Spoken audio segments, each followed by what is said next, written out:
वर्तमान में जो लोकसभा के सांसदों को संख्या को लेकर जो विवाद बना हुआ है, इसको जानते हैं।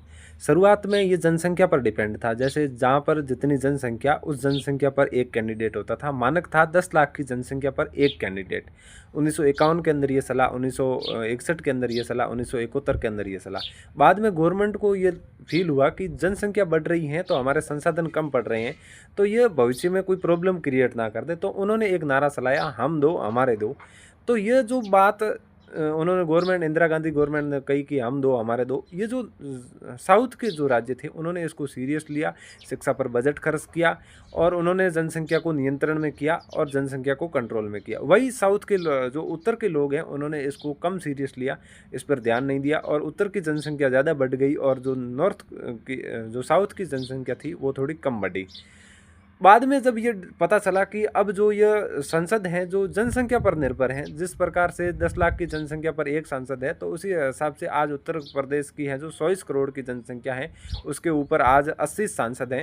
आज उन सांसदों की संख्या बढ़ोतरी करके 140 होनी चाहिए। वही तमिलनाडु की पोजीशन देखें तो वहाँ पर 8 करोड़ जनसंख्या है, 8 करोड़ पर 39 सांसद हैं। वो अगर आज बढ़ेंगे तो वो बढ़ के 45 होंगे।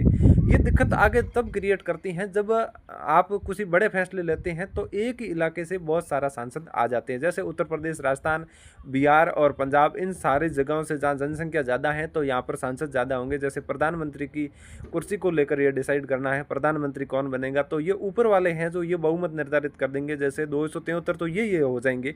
तो जो साउथ के लोग हैं उनकी ज़रूरत कम पड़ेगी हम लोगों को। तो सारा विकास इन्हीं क्षेत्र के अंदर होगा, इसी क्षेत्र के अंदर सारा बजट खर्च होगा। और जो साउथ के जो राज्य हैं वो पहले भी ये एलिगेशन लगा चुके हैं कि हम 1 रुपये टैक्स देते हैं तो उसके बदले हमें जो सेवाएं मिलती हैं वो 25 से 30% पैसे की मिलती हैं। वही उत्तर प्रदेश अगर 1 रुपये देता है तो उसको 7 रुपये तक की बड़ी सेवाएं मिलती हैं। तो इसी प्रकार से ये विवाद बना हुआ है। अगर जनसंख्या के आधार पर ये डिसाइड लेते रहें तो आज उत्तर प्रदेश या उत्तरी जो भी राज्य हैं इनकी जनसंख्या ज़्यादा है तो यहाँ पर ज़्यादा सांसद हैं। और जो साउथ के जिन्होंने रियल में धरातल पर काम किया है, जिन्होंने शिक्षा पर खर्च किया, जनसंख्या को कंट्रोल में किया, हकीकत में जो काम करना चाहिए वो किया, तो उनको है जो उसके फल का जो है जो दुरुपयोग, उनके जो काम का दुरुपयोग करके। तो 1971 में ये डिसाइड हुआ इंदिरा गांधी की सरकार के अंदर के भाई ये जो 25 सालों तक है जो इसको फ्रीज कर दिया जाए, मतलब जो भी ये सांसदों की जो संख्या की बढ़ोतरी है उनको रोक दिया जाए। बाद में अटल बिहारी वाजपेयी ने इनको 25 सालों तक रोक दिया। अब 2026 के अंदर है इसकी संख्या बढ़ाने की जो टाइमलाइन है वो पास आ गई है। तो जो नया लोकसभा सांसद भवन बना हुआ है उसके अंदर 850 लोगों के सांसदों, लोकसभा सांसद बैठने की जगह बनाई गई है और वर्तमान में 888 सांसद बैठने की जगह है।